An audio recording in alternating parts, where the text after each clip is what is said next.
Depuis 2016, lorsque j'ai décidé de lancer mon projet d'élevage en Afrique, et lorsque je pars quelque part et que on commence une discussion avec que ce soit les Américains ou mes autres frères africains et qu'on parle de futur et que les gens me demandent quelles sont mes intentions pour mon futur, qu'est-ce que j'aimerais faire dans le futur, et que je réponds que dans quelques années, moi en tout cas, j'aimerais repartir en Afrique et puis faire l'agriculture et puis l'élevage. Souvent, les gens me regardent bizarrement parce que ma décision en fait les surprend. Ils disent, mais pourquoi tu veux laisser le boulot que tu fais actuellement qui te paie bien, qui te donne de très bons avantages, qui te permet même après 20 ans, si je veux, je peux prendre une retraite et on te paie pour le restant de ta vie. Pourquoi laisser tout ça et repartir en Afrique? Pour mes frères africains qui connaissent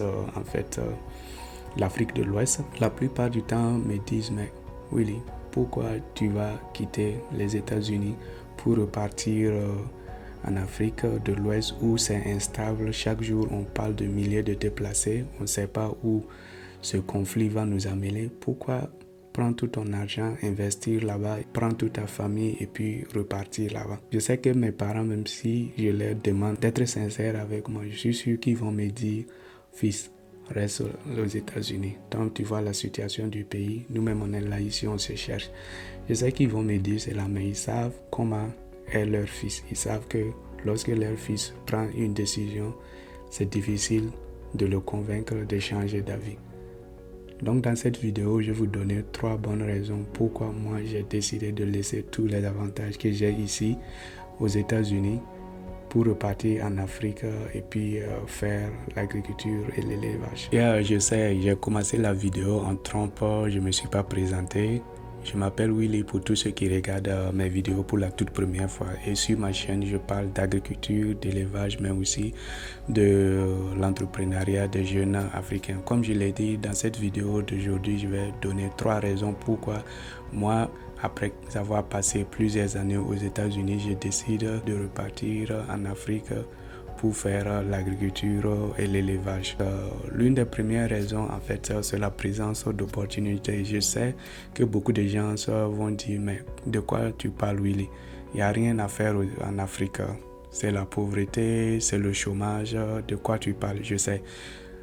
Souvent, quand tu es sur place, tu ne vois pas les opportunités. Mais une fois que tu sors, tu trouves qu'il y a beaucoup de choses à faire. Tous les domaines d'activités en Afrique ont besoin d'être développés. Tout est pratiquement à un niveau bas actuellement. Et pour des gens qui ont un peu de moyens, c'est une aubaine pour eux de pouvoir développer ces domaines-là et aussi en le faisant se faire de l'argent. Je prends par exemple le domaine surtout de l'agriculture, de l'élevage, mais aussi quand on regarde le logement, on regarde aussi le domaine du tourisme. Quand je parle de tourisme, je parle par exemple des coins où les gens peuvent aller se distraire. Ce n'est pas seulement ceux qui viennent de l'extérieur, par exemple les Blancs et autres qui vont venir pour faire le tourisme. Je parle de nous-mêmes, la jeunesse africaine, parce que quand je regarde, moi personnellement, au Burkina, par les boîtes de nuit, les maquis, les restaurants, on ne voit pas de coin réellement où quelqu'un va prendre sa famille et aller passer un week-end et toute la famille va bien s'amuser et revenir pour travailler. Je ne vois pas ça beaucoup comme ça. Il y a quelques coins où les gens partent, mais c'est vraiment pas au top niveau, quoi. Coin où tu vas aller et avoir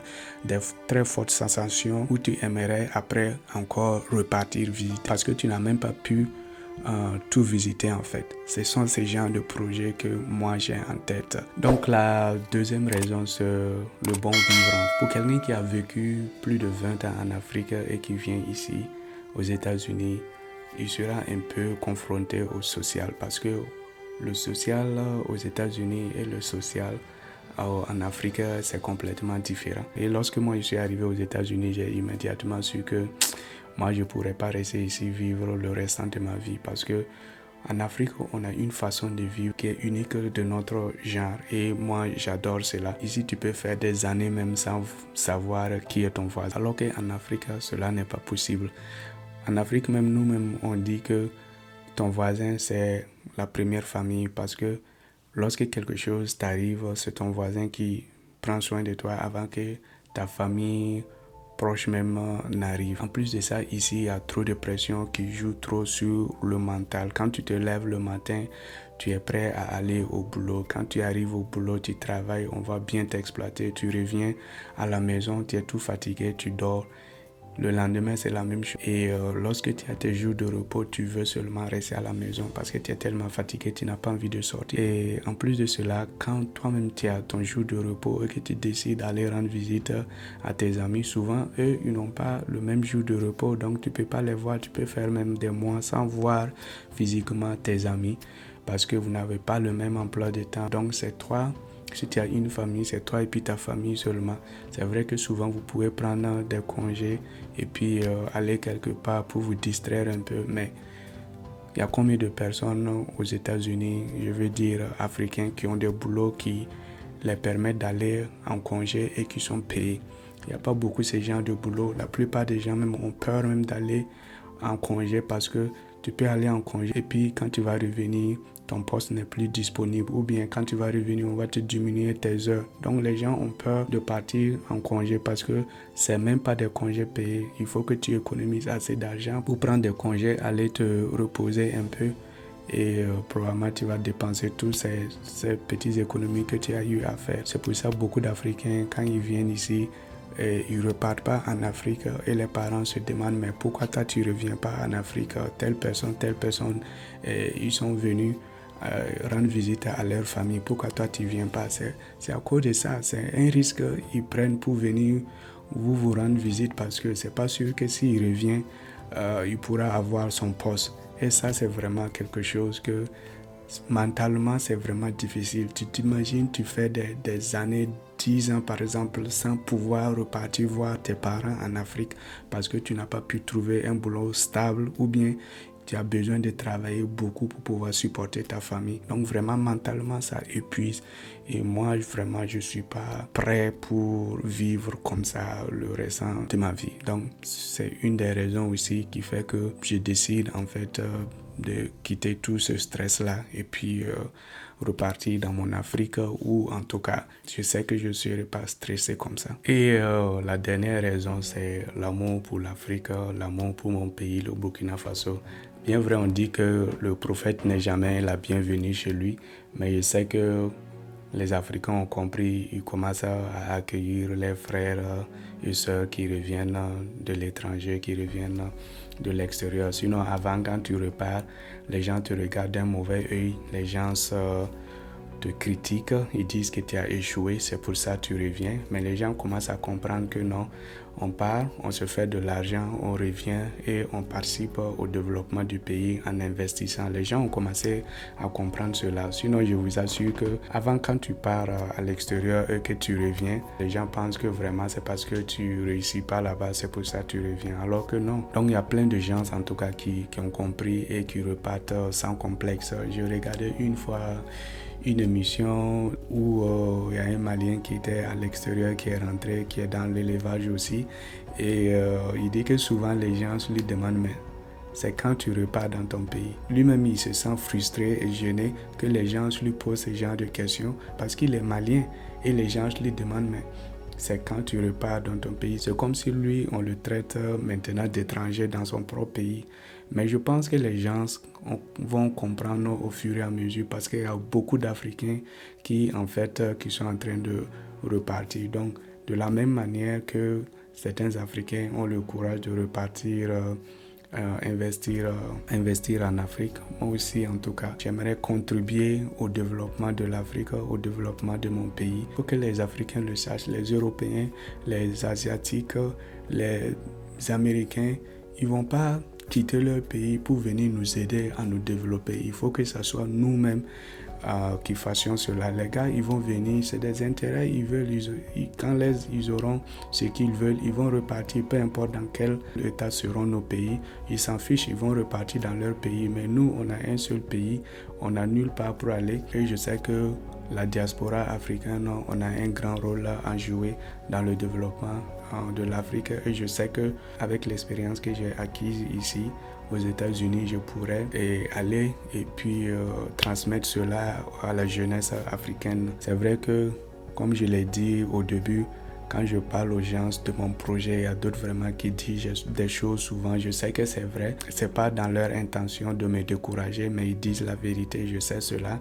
Et souvent, ça me fait réfléchir. Mais depuis que j'ai créé cette chaîne, je sais que je ne suis pas le seul dans la même situation. Il y a beaucoup de jeunes de la diaspora qui sont en train d'investir actuellement en Afrique et cela m'encourage beaucoup et je suis vraiment ravi. Si on me demande par exemple qu'est-ce que tu as fait durant ces dernières années que tu es vraiment fier, je vais dire la création de ma chaîne YouTube parce que je vous assure, depuis que j'ai créé la chaîne YouTube, j'ai eu à faire la connaissance de beaucoup d'Africains, de jeunes Africains qui sont à l'extérieur, mais aussi qui sont en Afrique, qui sont en train de réaliser des choses vraiment formidables et on se partage les idées. En fait, c'est ça même l'idée de la chaîne. On se donne les idées, on s'encourage et on espère qu'un jour, c'est les Blancs même qui vont prendre les bateaux pour venir en Afrique.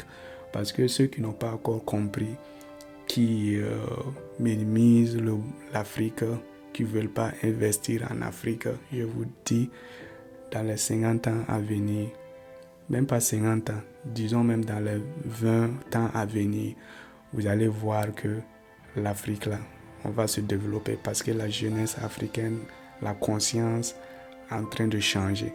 Les gens sont en train de savoir qu'on a beaucoup de potentiel. Lorsque vous regardez même les climats dans les pays européens, américains, asiatiques, il y a beaucoup d'inondations, il y a beaucoup de tremblements de terre. Ça fait que ça va bouleverser les choses. Et lorsque les gens ne pourront plus vivre chez eux, qu'est-ce qu'ils vont faire? Ils vont chercher d'autres coins où ils pourront vivre tranquillement. Et ces coins, ça sera où? En Afrique. Parce que nous, on a le soleil, on a les pluies, et on a les terres. Donc, c'est là-bas qu'ils vont essayer de venir. Donc, si vous avez la possibilité d'investir en Afrique, n'hésitez pas à investir parce que non seulement vous le faites pour vous, mais aussi vous le faites aussi pour votre future génération, vos enfants et vos petits-enfants. Parce que si vous ne le faites pas, un jour, vous allez demander des visas encore pour repartir dans votre pays. Parce qu'il n'y aura plus de place.